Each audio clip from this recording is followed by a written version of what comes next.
Hello everyone! Welcome back to my channel, General Hospital Diaries. I hope everyone is having a wonderful day. Before starting the video, please subscribe and keep watching for more detailed videos. Today on General Hospital, Kai shares a life-changing decision with Trina.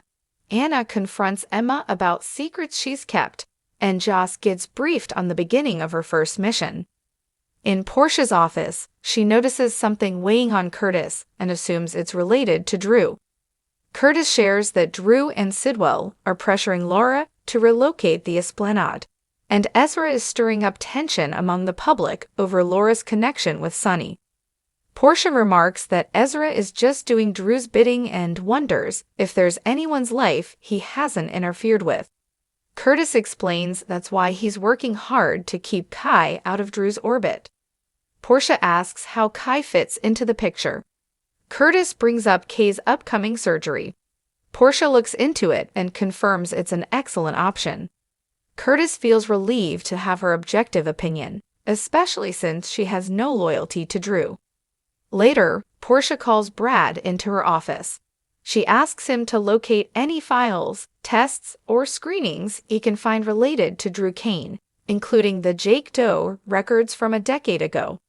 Brad reminds her that's not part of his job description, so Portia subtly suggests he could explore employment options, possibly far from his cherished Lucas. Brad gives in and agrees to find the files before leaving. At Drew's place, Willow and Drew inform Carly that Nina is with the kids, so she can speak freely and then head out. Carly insists that if Michael can't be there to advocate for his children, she will. Willow tells Carly these are her children and her choices. Carly challenges that, pointing out Wiley isn't her biological son and that Michael entrusted her with him, believing she'd be a loyal partner. She adds he never expected her to betray him and damage their family. Willow breaks down, saying that's one of the cruelest things Carly's ever said. Carly harshly judges Willow's relationship with Michael's uncle. Drew reminds Carly that her romantic history includes family connections too. Willow stands her ground, stating her relationship with Michael had cracks long before Drew became involved, and she won't apologize for falling for him. Drew is stunned by her confession. Nina comes back, saying she turned the movie volume up for the kids and urges them to keep things calm. Carly tells Nina she missed the big reveal. Willow is in love with Drew. Carly continues that nobody truly knows Drew, implying his past is full of contradictions. As tensions flare, Nina quietly texts someone. Carly once again claims she's stepping in for Michael's kids. Drew sarcastically suggests Michael should heal up fast and return, so his mother doesn't have to fight his battles. At the surf lodge, Kai meets Trina and shares his decision.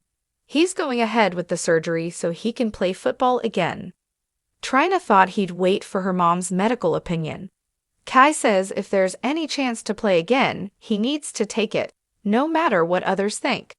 Trina says it's a huge step, and it feels rushed. Kai asks if she's concerned about the surgery itself or the fact that Drew is supporting it. Trina admits she's scared the surgery won't work and that she doesn't fully trust Drew. Kai says he has to take the risk, even if it doesn't pan out. All he needs is her support on the sidelines. She understands how important football is to him and encourages him to go for it. She suddenly remembers she has to meet Ava and rushes off. Curtis arrives for takeout and runs into Kai. Kai tells him he's going through with the surgery. Curtis urges caution when dealing with Drew. If Drew could betray his own family, what might he do to someone else? Trina visits her mom and tells her that Kai has decided to move forward with the procedure without waiting for her opinion. At the Quartermain house, Sasha tells Jason she's planning to move out. She wants to show she can stand on her own. Jason admits he was hoping she'd stay. When she asks why, he says that despite the chaos, the Quartermains look out for each other. She asks why he avoided them for so long. Jason explains he's changed, especially after losing Sam, and now sees the value in family. Danny loves living there, and so does he. He adds it'd be nice for Monica to have a baby around, since she doesn't get to see Michael's other kids. Danny walks in disappointed. The cake pops he made for Scout were a flop. Sasha offers to help him bake a new batch. Jason gets an urgent text from Nana and rushes out, knowing Danny's in good hands. Back at Drew's, Carly is appalled that Drew is implying Michael is at fault while recovering in a hospital. Willow admits she encouraged Michael to stay behind, but Carly blames herself for sending him to Germany. She regrets supporting Willow, even walking her down the aisle, and compares her to Nell. Nana tells Carly she's gone too far. Carly retorts that while Nell had issues, at least she truly loved Michael. Willow snaps that she's nothing like Nell, she loved Michael too. Carly threatens to handle Willow, just like she handled Nell. Willow demands Carly stop, calling her maternal act fake. Carly lifts her hand to slap Willow, but Jason intervenes, stopping her mid-action. Willow smirks slightly. Carly accuses Willow of playing the victim while manipulating Drew to rescue her every time. She says she'll protect those kids for Michael, even if it means keeping them away from Willow.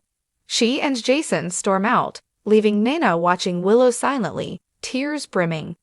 Emma arrives home to find Anna waiting. Anna says it's time for the truth and that Emma won't need to break her NDA. Anna had her sealed USB records reopened. She knows the party Emma got expelled over was a cover. She lists the real charges: trespassing, breaking and entering, and assault. Emma finally admits the party was a cover while she and her friends broke into a lab to free animals being tested on. But what they found was worse than expected. Chaos broke out, and in a struggle with a guard, she accidentally struck him with a crowbar. She says the school didn't want the truth about animal testing exposed, so they made her sign an NDA. Anna points out the situation could have ended in serious injury or worse. Emma regrets how it spiraled and says this is exactly why she didn't want Anna to know. Emma confesses that all she could think about while in jail was how disappointed Anna would be. She says she loves her parents, but their belief in always following the rules doesn't match her experience. She wants to fight injustice and feels like she takes after Anna, who showed her that sometimes you have to bend the rules for the greater good. Anna tells her she believes in her intentions, but reminds her that doing good the wrong way comes with serious consequences. Emma says she understands and wants to do better, Anna's way. Anna hugs her and says she just wants her safe and smart, always. They embrace. In the park, Vaughn meets with Joss and tells her to get close to Professor Dalton at PCU. She's being placed on a need-to-know basis. Joss asks what exactly she needs to know. Vaughn tells her she's enrolling in environmental physics, and that her task is to become Dalton's research assistant. She protests. The semester already started.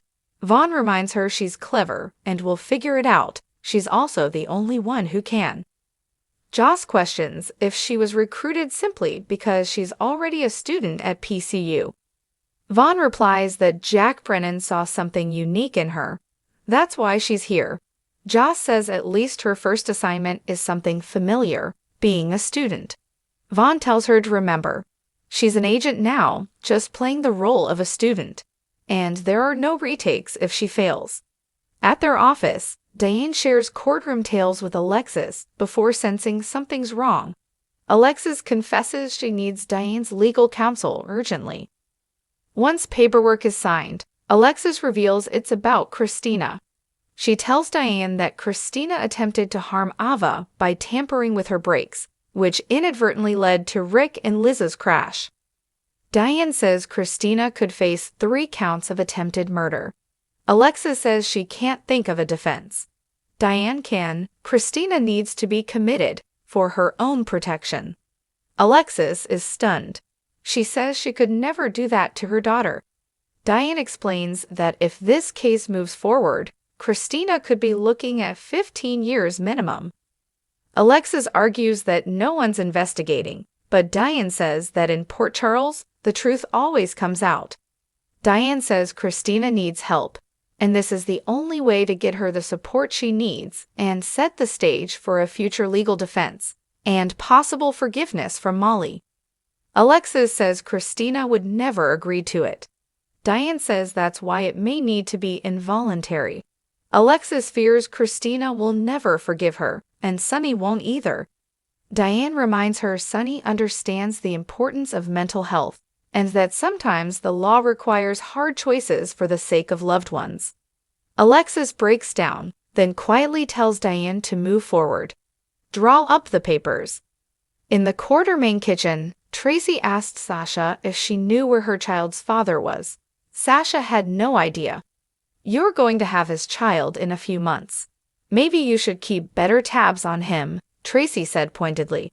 Just then, Jason walked in, and Tracy didn't miss the opportunity to confront him. You were noticeably absent when the family crypt was being threatened by your incredibly problematic brother. Why was that? Tracy asked. Jason explained that he trusted Tracy to handle it. She pointed out that his presence would have meant something. The family had tolerated his hands-off approach for years. But now you actually live here with your son and the woman you're expecting a baby with, Tracy added with her usual edge. Jason didn't get a chance to respond before movers appeared at the back door, prepared to transfer items from the gatehouse to Drew's house, previously tied to Dawn of Day. Tracy instantly bristled and warned them not to move a single thing or she'd call security. That was enough for the movers to turn around and leave. Jason promised Tracy that he'd take care of the situation with Willow and Drew, earning a slight nod of approval. Sasha asked him how he planned to do that. I'm going to tell Willow she can't move in with Drew, Jason replied. Sasha warned that this was a terrible idea and would only escalate things. She added that trying to reason with Willow at this point was almost impossible. She was acting like someone under serious influence. At the Metro Court, Carly and Jack talked about Jocelyn's return. Carly was confident Joss would come around to the idea of her and Jack being together. Jack admitted that being with him had caused complications for Carly, but she wasn't concerned. Even Jason was starting to come around. Meanwhile, Lucy and Maxie sat with Sidwell at another table, awaiting the rest of the deception team. Maxie wanted unity on one key point. I cannot stress this enough. Deception is a legitimate company, and we make sure every import we receive is properly screened, she said. Sidwell assured them he had nothing to hide. While Lucy and Sidwell were eager to sign the contract, Maxie still had doubts. To reassure them, Sidwell brought them out to the terrace, where he showed them the docked ship carrying Zinsight. As a gesture of trust, he handed Lucy a sample of the raw material in its purest form. The trio spotted Tracy entering the restaurant, but she headed straight to Carly's table to drop some news. Willow was moving in with Drew at that very moment. You have to stop this, for Michael's sake and Monica's. She hasn't seen those children in weeks. This can't be allowed to continue, Tracy urged. Jack managed to talk a fuming Carly into going over there herself. Tracy then joined the deception meeting and abruptly announced the deal was off. She had just spoken to Lulu, who claimed that Sidwell had once kept Lucky from leaving a situation, enough to make Tracy walk away. I'm trying to protect you from entering into business with someone involved in international controversy, she said. Maxie countered by pointing out that everyone at the table had made questionable decisions at some point. In the end, Tracy reluctantly agreed to proceed. Over at Drew's house, Wiley was excited about his new room, and especially the Star Wars-themed bedding. When he dashed off to admire it, Willow praised Drew, calling him amazing. Their moment was interrupted by Nina's arrival. Nina brought up the crypt incident, and Willow commented that it was unfortunate Drew had to go that far just to maintain his own family name. Even so, that probably wasn't the best approach, Nina said, adding that keeping Monica from seeing the children was unfair to them. Now that you two are living together, It might be smart to stay on good terms with at least one member of Michael's family, she suggested. When Willow left the room to help Wiley with his new sheets, Drew's demeanor changed. "I don't need you showing up here with unsolicited advice," he told Mina. She asked if he was asking her to leave. "Not yet, but don't push it. This is my house, and I suggest you don't overstay your welcome," he warned. Nana reminded him that Willow lived there too, and warned that this living arrangement could hurt her custody battle. Drew insisted he had the influence and resources to fight the Quartermaines. Nina accused him of playing hero for Willow again. Willow returned and told Nina she planned to take the kids to see Monica soon. Drew wasn't thrilled, but didn't have time to respond. Carly walked in, wearing a very intentional smile. At Sonny's private restaurant, he brought Natalia in to ask about her connection to Sidwell. "Jen Sidwell is my ex-husband," Natalia admitted. Sonny couldn't believe Brick had missed that detail in the background check. Natalia explained they were married overseas long ago and weren't together for long. "The only good thing from it was our son," she said.